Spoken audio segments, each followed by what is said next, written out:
여러분 안녕하십니까? 2019년 12월 12일 화요일 신문사설 비평을 시작하겠습니다. 먼저 경제 문제입니다. 한국경제신문은 한국의 경제 펀더멘털이 속절없이 무너지고 있다 해서 나홀로 추락하는 무기력 정시 근본 원인 제시할 때다. 기업 65% 장기 불황 진입했다고 답변하고 있다.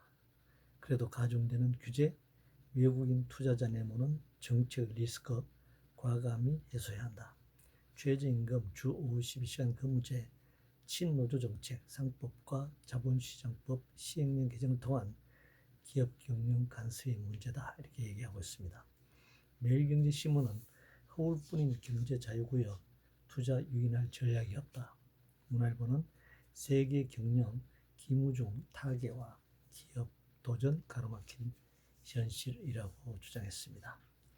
세계 경제 불황, 아니 자본주의 구조적 불황을 한국 경제 펀더멘털 붕괴로 설명하고 있네요.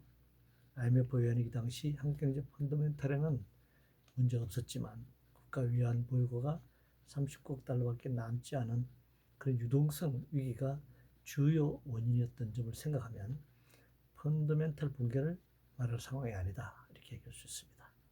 그런데 그 원인을 최저임금 인상, 주 52시간제, 경영권 등에서 찾는다면 더더욱 진단을 잘못하고 있는 것입니다.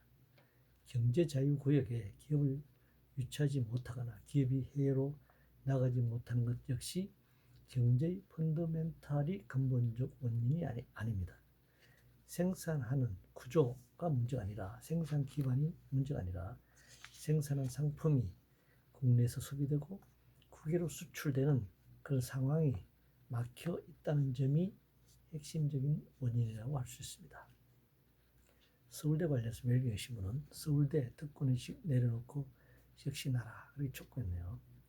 중이 재물이 못 깎는다는 말이 있습니다. 서울대가 스스로 그런 혁신을 할 수 있을까요? 특권을 가진 자가 스스로 특권을 내려놓은 역사는 없었습니다. 한반도 비핵화 관련해서 조선일보는 한미 국내 선거용 비핵화 쇼, 김정은 손바닥 못 벗어난다. 동아일보는 트럼프는 선거, 문은 평화 골몰, 더 무모해지는 김정은. 문화일보는 제재 풀라며 또 도발나선 북한, 문 평화 환상 당장 버려야 한다, 이렇게 주장하고 있습니다. 한반도 비핵화는 북핵 피해에 상응하는 미국의 제재 해제와 평화협정 체결, 북미 수교까지도 포함될 수 있습니다만 그런 내용입니다. 소위 빅딜 문제죠. 그런 협상 진전이 이루어지지 않은 상태에서 서로의 말이나 행동은 모두 쇼로 보일 수밖에 없습니다. 협상을 통한 평화냐, 현상을 유지하는 균형이냐, 힘의 굴복을 통한 평화냐 하는 점에서도 각각 의견이 다릅니다. 한반도 비핵화는 지난한 과정을 겪을 수밖에 없을 것입니다. 대통령 관련해서 조선일보는 책 홍보 이어 록밴드 딴청으로 의혹과 위기 없어지나 라는 제목을 사설해서 록밴드 U2의 리더이자 사회운동가 보노를 만난 점을 지적하고 있는데요. 대통령의 책을 읽을 수도 있고 외국의 유명인을 만날 수도 있습니다. 대통령의 일상업무일 수도 있고 정치적 행위일 수도 있습니다. 가십거리일 수도 있고 주요한 정책 방향이나 내용일 수도 있습니다. 이건 보는 시각에 따라서 다를 수밖에 없습니다. 탈원전 관련해서 조선일보는 미국 원전 수명 80년으로 한국은 35년 원전 억지 폐쇄에서 라는 제목을 사설해서 월성 1호기 폐쇄 문제를 아주 비판적으로 지적하고 있는데요. 폐쇄되는 월성 1호기보다 발전용이 훨씬 큰 신고리 3, 4호기가 완성되었는데 무엇이 문제인지 묻지 않을 수 없습니다.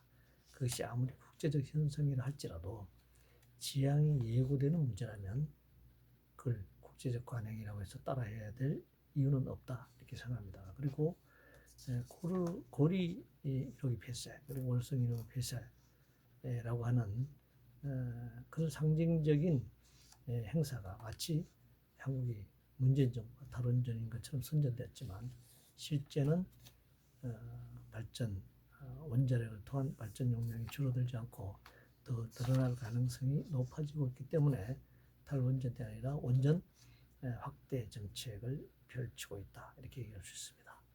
산재 관련해서 중앙일보는 김용균 일주기 아직도 하루 한 명 떨어져 숨진다 해서 기업 안전 컨설팅과 결과 이행을 의무화해야 한다. 이렇게 주장하고 있는데요. 이건 뭐 컨설팅 문제가 아닙니다. 연간 공식적으로 2,500명이 사망하고 있는 세계 산재 사망률을 기록하는 이 대한민국의 기업의 컨설팅 문제를 가지고 접근하는 문제는 아니라고 생각합니다. 이건 매우 구조적인 문제입니다. 인력 확충, 비정규직의 정규직화, 안전교육, 안전시설 등 눈앞의 이윤보다 안전을 위한 비용, 그 안전을 위한 투자가 전제될 때만이 해결될 수 있는 일입니다.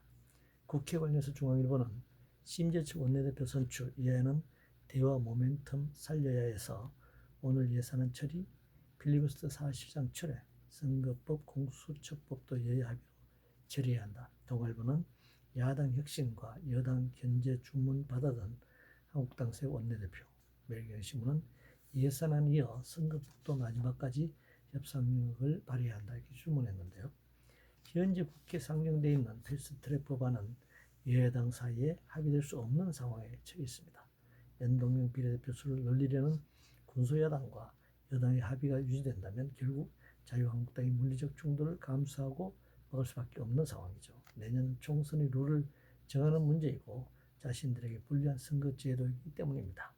군소정당 역시 비례대표 매수를 늘리는 방식은 국회를 근본적으로 개혁하는 방법이 아니라는 사실을 알아야 합니다. 시간을 두고 전면적 비례대표제로 전환하도록 노력해 나가야 할 것입니다.